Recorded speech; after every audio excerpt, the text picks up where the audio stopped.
easy go.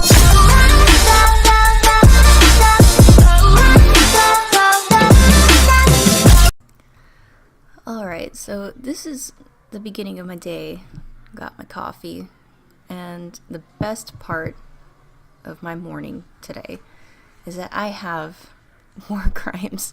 I have war crimes to like get me out of bed right now, and I just started it. So starting off my morning with this, it's really mellow and slow going so far. I mean, so far the setting, what I got so far is that everybody, all the leaders of the Horde and the Alliance are meeting in the Temple of the White Tiger up in Kunlai Summit, and everybody's there, and all these big players like are still like coming in, and like you got Thrall there with Agra, and he's got his son there as well. Like everybody's got their family and everybody close to them that are there. Varisa, Windrunner's there, Sylvanas is there, and seems like there's a little tension or something between the two, but I'm not sure. They're not really saying too much about those two yet, but here we have Bane Bloodhoof that's here. There's Varian, and there's so much tension between like Jaina Proudmoore. I'm really disappointed with Jaina right now. Like her and Thrall used to be buds, and they were trying for peace, but then it's like as soon as they come in and see each other, they don't even greet each other. They just look at each other from a distance, and Jaina's like thinking there used to be a time, I think she says, when he would have invited her to hold his new son, but they're not there anymore. And that just made me so sad. That made me so sad. I remember how like they used to meet in secret and stuff and try to make peace between the two factions, and that's just, I hate that this is the case now. Apparently it's all Garrosh's fault, but everybody there, I mean, come on, you guys got a common goal. They got the Horde and the Alliance are right there. You have this common ground, Garrosh Hellscream, who everybody could agree that that what he did was wrong. And so now it's like not the August Celestials, or the Celestials that are they all came together, and they were supposed to pass his judgment or decide his fate, Garrosh's fate. Like, he's in their prison right now up in the Temple of the White Tiger. So everybody coming together thought that they were going to be hearing what his sentencing is going to be, or they thought they were coming to see his execution or something like that. And so they're like blatantly disappointed. Everybody was pissed when I think Terran comes out and he's like announcing what the Celestials had decided. And Sylvanas is really impatient because like this guy talks like so slow, like she's so impatient, and she just wants to see Garrosh bleed. But everybody there does. But then he comes out and he like throws his bomb out at everybody, saying, "We know he's guilty, but we want to put on a trial for him. With all of you guys who were wronged by him, we want there to be a representative of his defense and, one for, like against him." So basically, but everybody was pissed about that. They're like, but we all know he's guilty. Even you just said, he's guilty. They're like, yeah, but one side has to argue for his defense. Like pretty much, as just as far as what his sentencing is going to be. Everybody knows he's guilty. We're not saying he's not guilty, but we got to decide what his sentence is going to be, like how severe or not severe. So somebody's got to argue for less severe punishment, whereas somebody's going to push for the maximum punishment for this guy. And nobody was happy about that. So now I'm at the part where they are discussing, the Horde right now is trying to decide who of them is going to argue for his defense, for a more lenient sentencing. And so it looks like they're deciding on Bane Bloodhoof, and he was just not having it. He was like, but he killed my father. he killed basically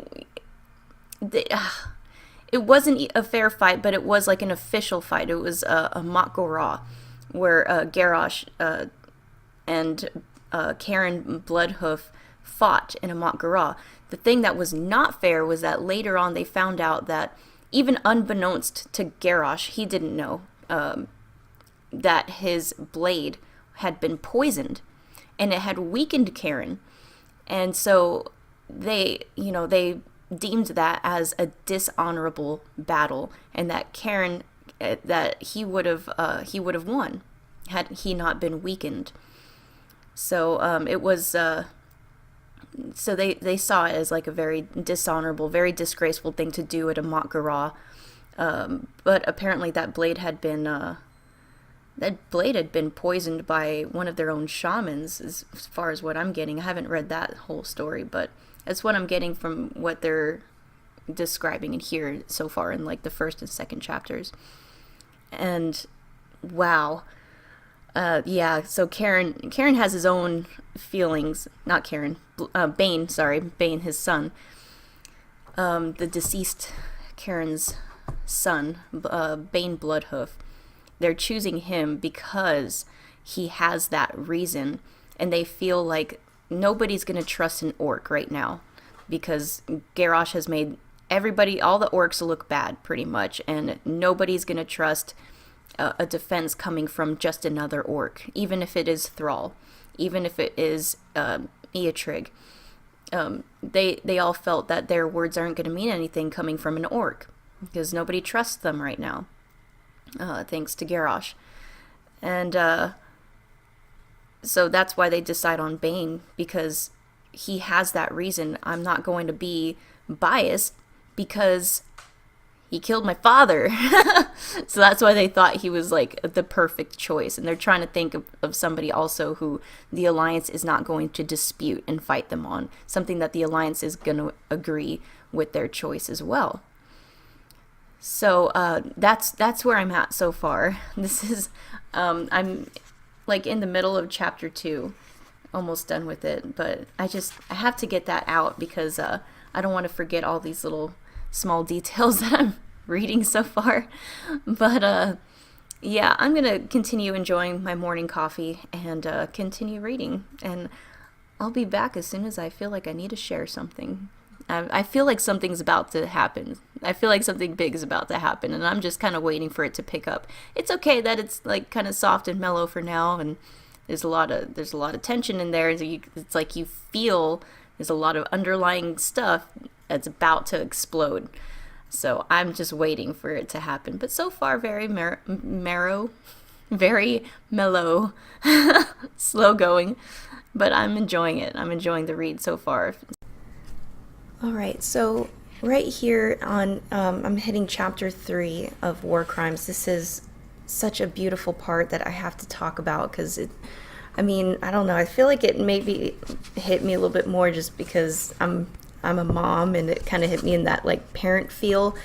And so this is a part here in chapter 3 where in War Crimes where Bane gets to conduct this sacred shaman ceremony to communicate with his dad, Karen, which we all know was defeated in a Mot Gorah against Garrosh, and it was considered very dishonorable. Like, he didn't get that honorable death because someone had poisoned the blade.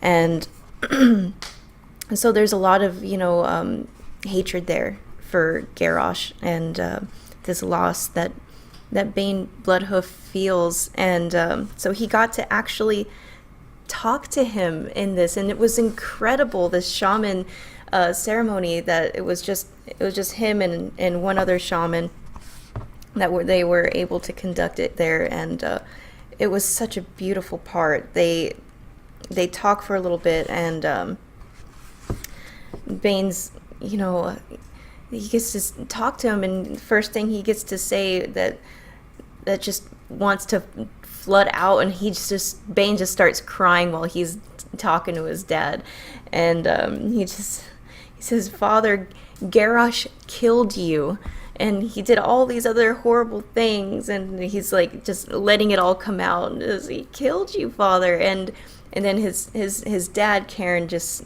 standing there in his spirit form, and he says, and you've been chosen to defend him, haven't you? So he knows what's going on. It's like he's fully aware. Just because he's dead doesn't mean he's not with his son. That's kind of what it showed in that part, and it was very, very heart touching. And then it was interesting that even Bane, who has been chosen to defend Garrosh, he says right here in this conversation with his father that that Varian should have just let Thrall kill him when he had that chance, because we've all seen, I don't know how many people have seen that cinematic when they have defeated Garrosh, and Thrall comes over here and he says, "You killed my best friend," and Thrall's got all this anger for Garrosh right now too, and he's about to slam his little his doom hammer on Garrosh's skull, and but then Varian's sword gets in the way and it stops him from doing that. And Varian's telling him, we need to do this in a fair trial. We need to do this right. This is not the way. And so that's what Bane Bloodhoof was referring to. He said he should have just let, they call him Goel, but come on, he's Thrall.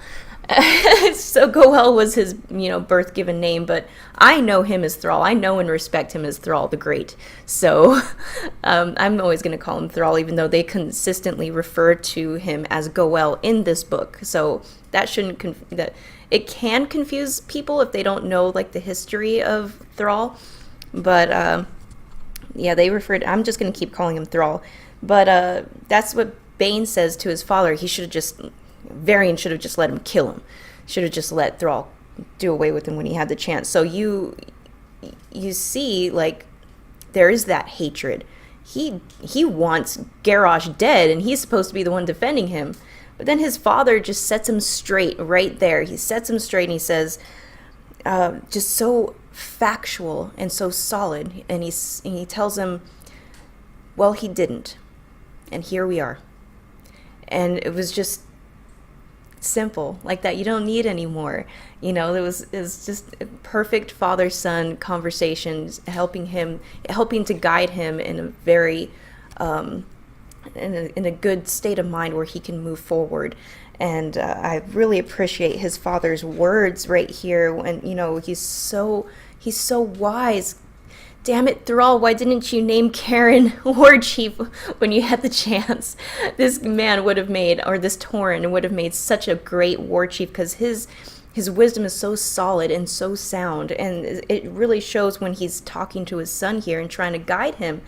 And he asks his son here and in this conversation if he can still walk with integrity, more especially so when times get hard. Oh my God, because it's easy to do that when times are easy, when life is easy. It's easy to be a good person. It's easy to say, oh, I do the right thing. But do you do the right thing when no one's looking? Can you do it when times actually get hard? Can you still take this role and uphold this role with honor? And he's asking Bane to, ask yourself this seriously and be honest with yourself. He's telling him to ask himself these questions.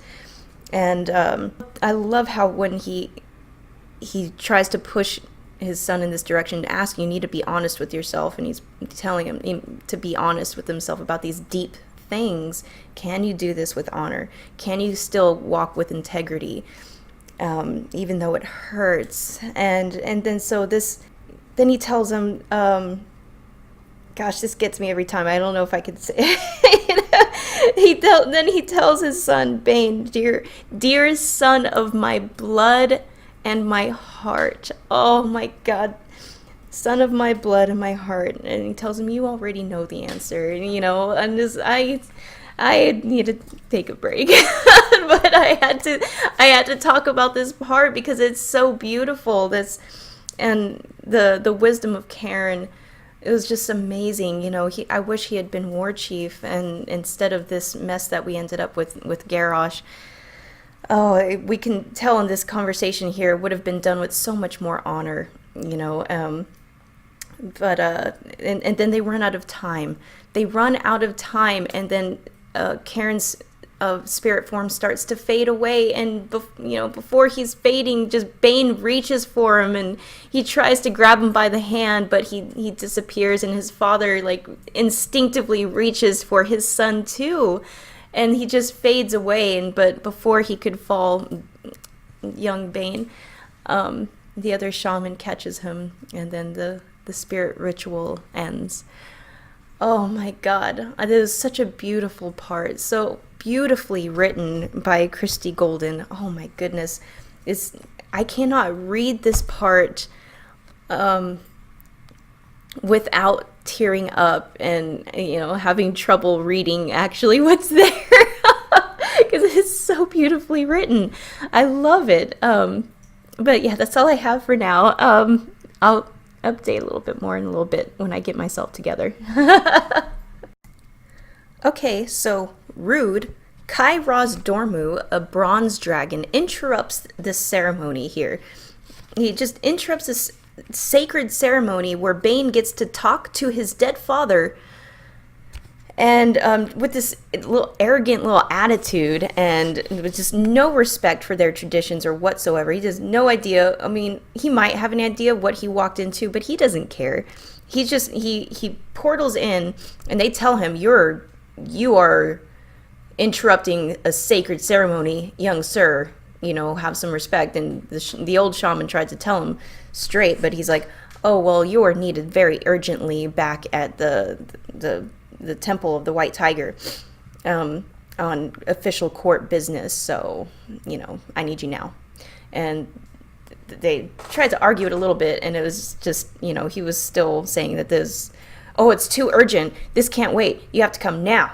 And Bane was like, you know, his face still wet with tears from being able to talk to his father. For goodness sake, give him a minute, Kai-Ra's Dormu, you little douche. But no, he says it's okay. He gets himself together, and he gets up and goes to this little whatever this court session was. And he's going there, and he's waiting. And they have him wait. They weren't even ready. It wasn't even that urgent. So, oh my God, that's so frustrating. And around the same time, Tyrande was summoned as well. And this was a really interesting conversation between the two. Tyrande and Malfurion were talking about her being chosen as the accuser, and she's supposed to push for the harsher death sentence, and Bane's supposed to push for a life imprisonment or something a little bit more merciful. But Malfurion raises a legit concern that, you know, this is going to take a big toll on her. It's going to change her. And I think what he's trying to get at is he's just asking her very honest questions, you know, to push her to be honest with herself. What does she really want out of this? Is she really looking for justice? Or is she, you know, seeking vengeance? You know, like, it's really interesting, like how the courtroom session, when everybody's brought in soon, Varian asks, or he mentions this to his son Anduin when they attend, and Varian says, you know, these people, this audience, he's looking around, this audience looks like it's a gladiator ring, and they're like excited to see blood. They're excited to see this person told he's going to be executed, and they're just out for like a show and for entertainment to get their vengeance things out on this guy. And it's like, he can see it's not for the right reasons that they're even there, that they're pushing for this harsher sentence. And so I think that's what Malfurion is trying to get her to be honest about, and Tyrande is more I think out for blood at this point, and like he's concerned. Malfurion's legit concerned that this is messing her up in the heart, and he makes it clear. But they were interrupted by little Chromie coming in and saying, "There's urgent news, we got to bring you in right now. It's really important." So what this urgentness was, they brought them in, and Kairos Dormu was kind of slapped on the hand for interrupting the Tauren sacred ceremony by Taranzu. Taranzu kind of scolded Kairos Dormu for that and not having any respect. He told him, in the future, you will respect everything that they are doing and their traditions from now on. And so, and he's like, "Oh, yes, sir, my apologies." He seems like kind of a douche. I don't like him, but he's got to work with Chromie, and they're on this special project together, which is a project about an hourglass of time, sands from the hourglass of time, which we're talking about more so as we get into chapter 4. And that we know the hourglass of time was created by Naz Dormu, and so he was done away with. That's all done with. But Kairos Dormu was able to scavenge sands from that hourglass of time and mix them up with particles of epoch stones from the Timeless Isle in Pandaria. So he mixed them together to create something called an hourglass called the Vision of Time.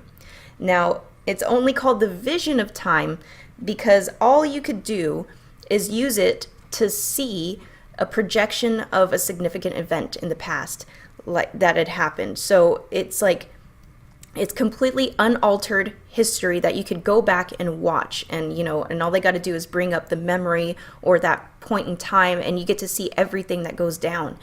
And so they decide to use this as like a form of presenting evidence, and both sides, the accuser and the defender, get to choose which moments in time to project to the audience and to the Celestials, who are going to be the judges ultimately. They're supposed to be impartial judges.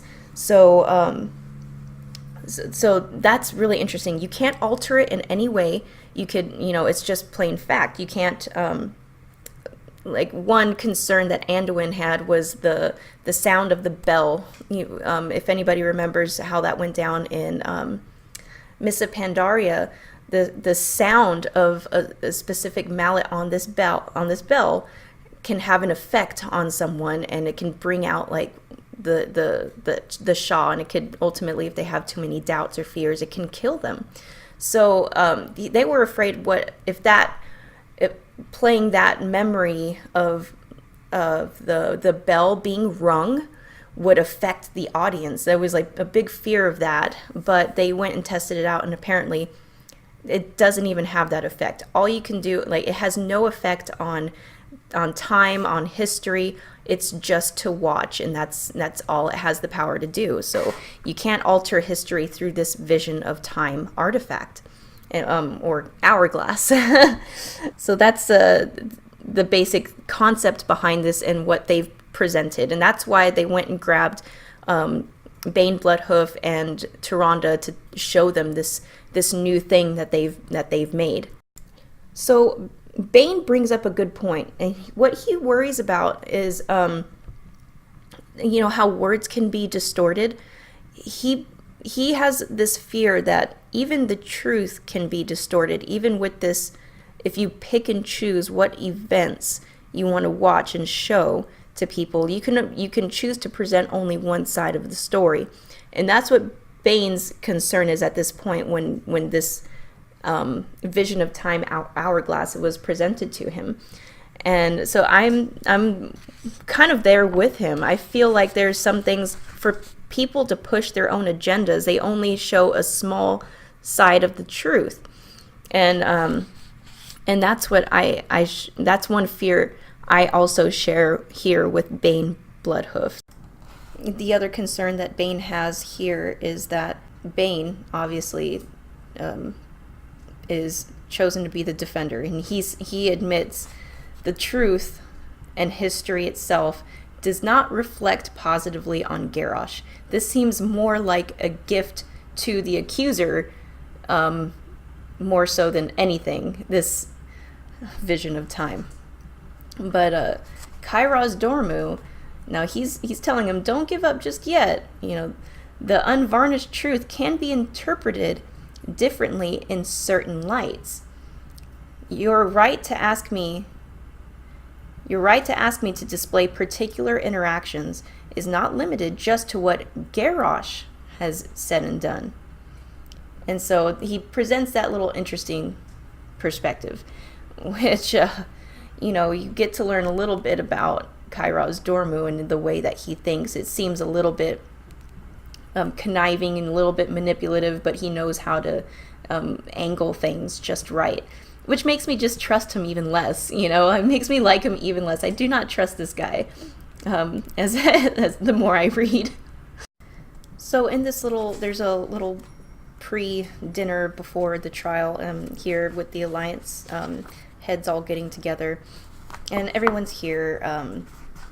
Anduin, Varian, and Varisa, Jaina, and they're really not in the mood for celebrating or whatever, but they feel like a little there's a weird kind of thickness in the air, it feels like, in this little gathering. There's a lot of you get to see a lot of the bitterness that is sitting in Varisa, and because she lost her Ronin in the Theramore attack, and there's bitterness with Jaina for losing the way she lost Theramore, and she lost a lot of people, and her close apprentice, little Kindy, little gnome mage, and so they talk a little bit about their bitterness and how they should be here. They say that a lot. They should be here. They should be here with us,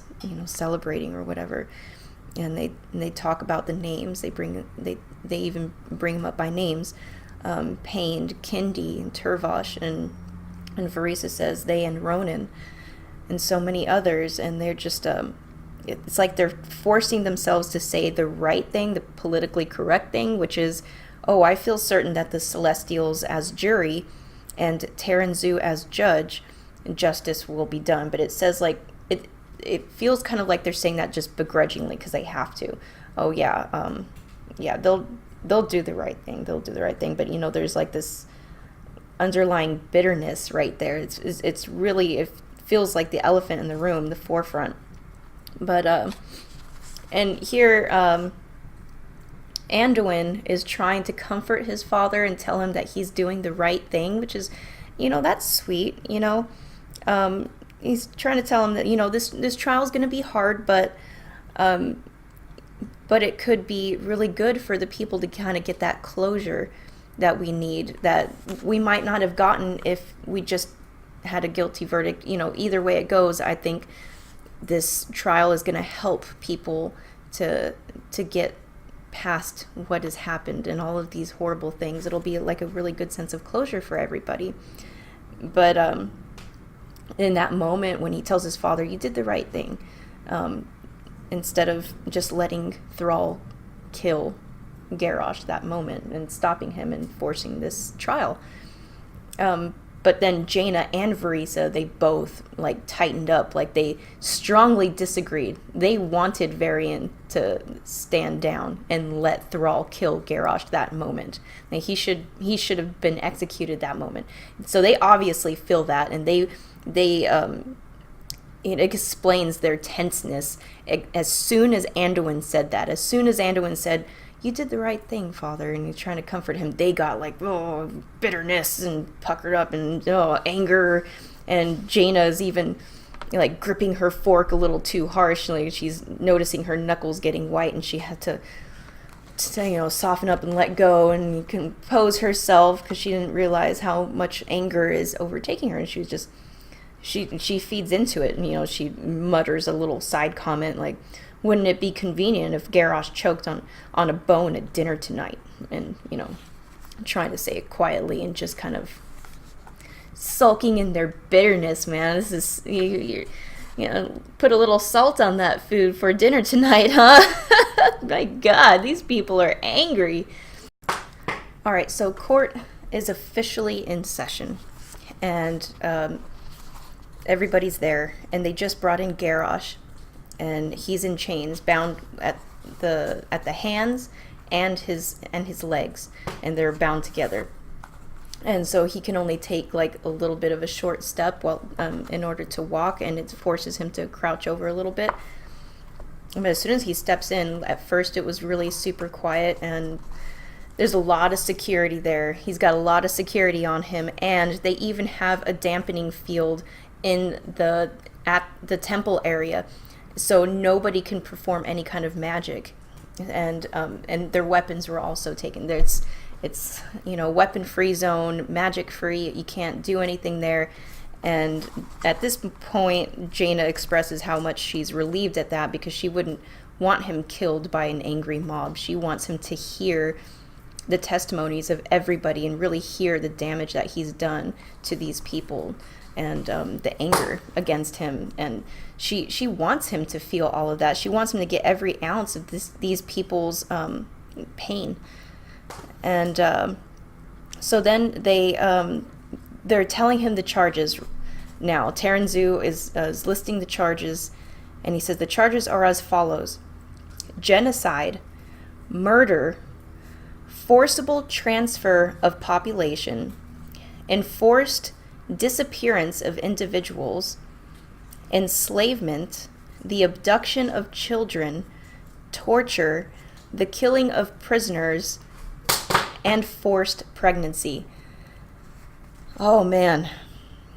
The wanton destruction of cities, towns, and villages not justified by military or civilian necessity.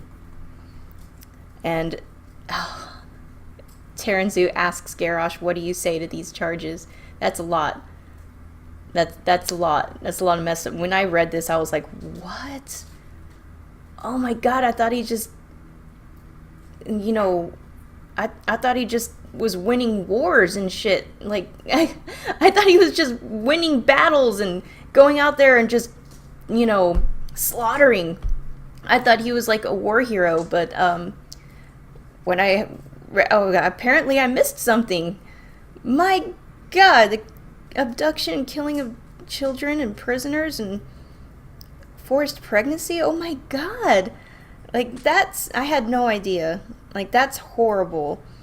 So he asks him what Garrosh has to say, and at this point Garrosh hasn't said anything, and they've already had to forcibly remove people that were making noise, and they're being put in like a holding cell until the end of that day of the trial, and that sucks for them, because now they get to miss that entire day. So for being loud, and they're cursing at him, and anybody who's disorderly is instantly thrown out. So Garrosh hasn't said anything, but they ask him right here, what do you say to these charges, Garrosh? And oh my God, this guy. At first he's quiet for a little while, but then he smiles. And he says, the show has barely commenced, and already I give it a standing ovation. This promises to be more entertaining than the Dark Moon Fair.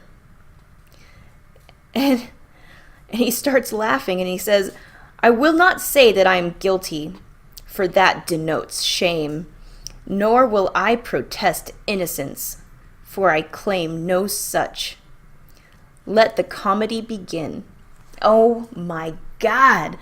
This animal. He's an animal. Because what do you do? What do you say in that spot? You got all this evidence against you, and he's like, I'm not gonna plead guilty. I did my job. I was effective at it. I was good at my job. I'm a war hero. And I'm not gonna say I'm innocent either. I know what I did. So just let the show begin. And I think he sees the attitude in the crowd as well. I think he's picking up on that these people are here for a show. They're out for blood, like in a gladiator's ring, which I'm sure he's very familiar with, that kind of attitude of people. I mean, so I think he sees it, and he doesn't really see the point of this whole thing, and that kind of called for that reaction, which angered a bunch of people. A lot of people leapt to their feet and wanting to climb over each other, trying to get at this guy, and so many more people got thrown out. It was so hard for the rest, like King Varian, Jaina, Varisa, for them to sit still. And Jaina is apparently with Kalik. Kalik goes, the blue dragon, like they're together. They're like together. And so it's, he's there with her. He's trying to calm her down as best he can. And so Taranzu, he, once they get everybody to calm down, he says, all right, so he sees his attitude, and he's like, all right, so the trial's going to continue, regardless of what you have to say. All right, opening arguments, or opening statements, whatever, from the accuser gets to start first. And Tyrande, tells everybody that she kind of apologizes for the images that she's going to have to present in time and history, that she knows everyone who has been scarred and who has been hurt will be further pained by having to relive some of these moments again. So she apologizes for that, but she says it has to be done because I want true justice to be done, and the only way I can do that is by showing and presenting all of these things and these horrible truths. And so she apologizes ahead of time for what she's about to present, and she speaks very, very plainly. She doesn't really have to say much, but she's very proud of herself. And even the people in the audience, like Anduin Rin, he felt the desire to applaud for her as soon as she was done with her opening statement, and but he remembered, I can't make noise in here, I'll get kicked out. But it's like he wanted to, and he was holding his breath the whole time she was giving her opening statement. It was very strong, very strong. So gosh, making Bane's job really hard. He gets up for his opening statement, and he starts with I'm not gonna pretend that this guy is innocent. I'm not gonna try and tell you he's simply misguided, or that I'm not gonna insult your intelligence by trying to sway the truth. We all know what he did. I'm not gonna ask for pity for him. I'm not gonna ask you to overlook the crimes he did. And then he stands up and he says, the elephant in the room, tells everybody, he killed my father. He killed my father. I have no love for this man at all. And so here I am without any fondness for this man whatsoever. And I too want true justice. He really puts that out there, true justice. He says, just like Tyrande, what Tyrande's talking about, true justice, but she's pushing for death. And he's talking about he wants it because he pushes to people because it's the right thing to do. And he makes a really good argument right here where he tells everyone, we are not going to be like how Garrosh was to us. We are better than him. We're not going to deal mercilessly with just out of vengeance and anger, and we're not going to deal with that. We're not going to be like him. And he keeps pointing to him in the courtroom, and we're not going to treat him like he's treated so many people and just kill mercilessly. He was out for blood. We are better than that. We are better than him. So in order to do that, we have to truly listen to these testimonies with our open minds and our open hearts. And and we have to keep both of those open if we're to truly take in this information and decide what the right thing to do is. And he says here, I love what he says, it is the wise heart, not the broken one, which must be called upon. So, that beautiful, loving wisdom passed down from his father that he's calling forth here in his opening statement, which very good job, man, because this guy's job is really tough. Who could defend Garrosh? But no, young Bane is doing it so far beautifully. Just from this opening statement, I can tell, he's gonna do dang good. So a little bit of backstory. They switch scenes here from the Temple of the White Tiger to somewhere else, where Warlord Zayla of the Dragonmaw clan had survived her fall. Everybody thought she was dead, but here she is, still alive, but in hiding. And she gets a letter written by, all it says is a friend. And it says, if you share that hope, if your heart beats for the glory of the Orcish people, pray grant me admittance, and we will speak. I can be of great help. And she asked the courier who gave you this letter. She was assuming it was another orc. The guy said, no, it was given to me by a dragon. And that's all it says. That's all it freaking says. So a dragon here is tampering. And we know so far the dragons that are present here in the courtroom are, we got Alexstrasza and we got Ysera, who are sitting next to each other, very quiet, very kind of depressing, like, and they're just holding hands this whole time. And we got Raytheon, who is actually close friends with little Anduin Wrynn. So they're they look in appearance like they're about the same age. Jaina Proudmoore has always been like really skeptical of Raytheon because he's a black dragon and she just doesn't trust them. And if he were good, then she would, he would be thought to be the only uncorrupted black dragon. So she's really skeptical of him. But that's not to include Ebonhorn, but that's another story. Anyways, so we know that there's the two bronze dragons, also Chromie, but Chromie, I mean, come on, she's too adorable to be like in cahoots with all of these. There's just no way I believe it's Chromie. But her counterpart, though, that other bronze dragon, Kairos, now he seems like a troublemaker. I wouldn't put it past him. I really think it's him, like, behind all of this stuff. But those are all the dragons that are involved in this trial now. They're all there. Raytheon, maybe, because, I mean, let's face it, he's a black dragon. He's known to be up to no good, right? This is just the story of his kind, I don't know. But I'm skeptical of him and the bronze dragon at this point. All right. I feel like this is a really below the belt type of move. I feel like this is really messed up. Okay, so they're calling out their first witness. The accuser gets to call out her first witness. And she calls the prophet Velen. And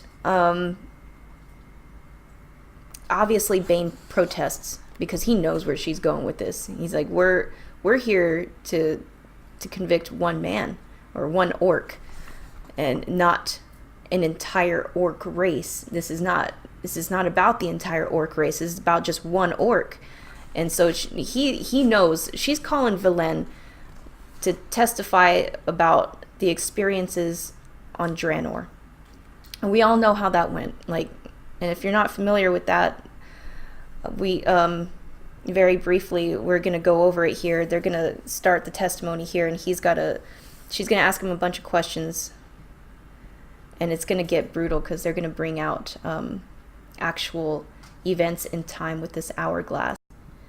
So Tyrande says that she's that the Celestials, pretty much the jury, right, know a little bit about Orcish history, and she says that Garrosh's love for his people was a big thing about him and his tactics, and she wants to acquaint the jury with the history of these people, she calls them, with these people.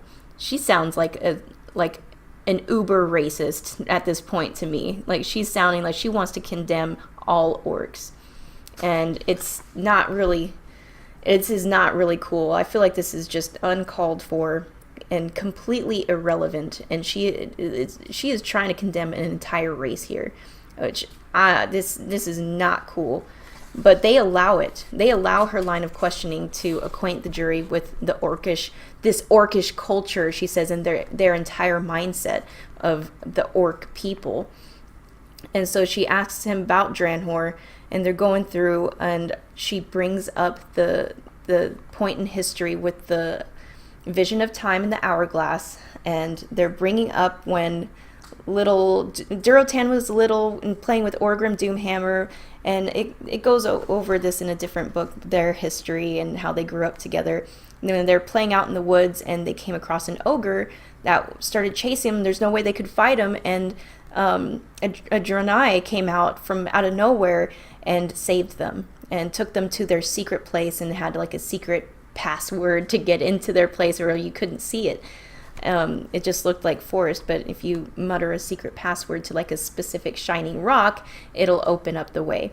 So they were children when they were taken here to be rescued, and they were supposed to sit there and wait until they can get them back home to their parents and escort them safely. So they really did a kind thing to these orcs, and it was like the one very positive exchange between the two races while they were cohabitating Draenor. So she shows that point in time, and then she skips to a different point in time when they're older, and they are chieftains now, and they are bringing their people into this secret place by surprise, and they just go and attack. And it's a horrible story, and they really picture it so grotesquely. It was just a massacre. It was a massacre of all these just families, and innocent families who were not armed. They weren't ready to fight. They were not fighters. They just go in and they slaughtered these people mercilessly. And so this was really heartbreaking for Thrall to sit and watch his father doing. It was considered dishonorable to him, and it was hard for Thrall to see his father in this light. It's a very bad light, and it's really interesting. The picture that Tyrande chooses to show is the massacre. She makes everybody sit and watch all of these people being brutally killed and just murdered, and everybody's watching. It's horrible bloodshed. And then there's this really gets me. There's this little girl, like probably 9 or 10 or so, little Draenei girl that runs over to Durotan, just hitting him. She's just hitting him, just crying because all her family has been killed and they're just dead behind her. She's just hitting him. That's all she can do, and his heart was just dying with her, and he wasn't going to hurt her. He just let her hit him. And but then another orc from, like, I believe a Shattered Hand clan came in from behind and just got her, just stuck her, just stabbed her in the back, and Durotan could see it coming out the front, this blade, and blood came out of her mouth, and she just starts choking, and he pulls it out and lets her fall, and she falls like face up, and they let the vision close in on her face as she's dying, and that's what Tyrande chooses to show. And then she has it stop right there, the image frozen of the dying girl's face. And it, of course, that's going to make everybody extremely angry. Oh, these orcs are these horrible monsters, these horrible, heartless monsters. So now it's Bane's turn, and he chooses to show the rest of that scene. Tyrande was trying to show the argument that all orcs have no heart, no emotion, just a desire to kill brutally, and none of them care who they hurt. They have no emotion. She's trying to say that it's all orcs, because Durotan never took of the demon blood, which she, adamantly puts in. He never took the demon blood. He never drank it. He was under no affliction. He was under no demonic, possession at that time, or at any time. He was completely uncorrupted. He did this of his own free will, of his own mind. And Garrosh never took of the demon blood either. So she reminds the court about all that. They are in their own mind. This is just the orc way. And that they have no remorse for the horrible things that they've done. So that when it's Bane's turn and he shows the rest of that scene, what happened next was Durotan. He held this little dying girl in his arms, crying. And it's not a common thing to see an orc cry. That is just something nobody has ever seen before. And the audience was just so entranced by this, like, oh my God, it's a crying orc. Like, this never happens. But Durotan, he's just letting it out. He is crying for this girl. And he is broken. He's just broken. He can't do it anymore. He won't. And this is innocent. This innocent blood. This is dishonorable. This is wrong. And it hurts him so much to his core, and everybody can see it. And Bane presents that rest of that scene. They do have remorse. They do have hearts, and they care. They care what they do, and they have to live with it. And these are not inhuman creatures. They feel regret for these horrible things that they've done. And so that was Bane's side to present that, which is humanizing more so these horrible killing machines that everybody thinks. But no, there is a very human side to these creatures. They do have feelings. They have remorse. And so if they have that, then they can learn to do the right thing, is what he's trying to put in there. They can change. They can learn. And so that was a very strong argument presented by Bane. And I think he's doing well with countering the evidence so far that Tyrande has presented. She's presented a very strong case, but he showed the rest of it, which pretty much invalidates what she brought forth, and that she's trying to say that all orcs have no hearts. They're all just killing machines and brutal, heartless monsters. But his argument, it really did invalidate everything that she had to say, and there was a different kind of air in the audience after that. You can tell it really got them thinking, like, wow, orcs have feelings. The other really good point that Bane made here was his line of questioning with Velen. And he asks him, what was the most painful part of this experience and having to relive it. And Velen says that he says the needless deaths of innocent people, of course, children among them. And but Velen said that he's also pained to remember that one whose nature was noble and true was compelled to act against it by his superiors. And he was talking about Durotan. So Bane asks Velen, do you think he enjoyed slaughtering them? So that was his point. And Velen says no, he doesn't believe that. He doesn't believe that he enjoyed it. So he shows that occurrence in time to prove that that Durotan did not enjoy slaughtering these people. That it was going against the type of people the orcish race was.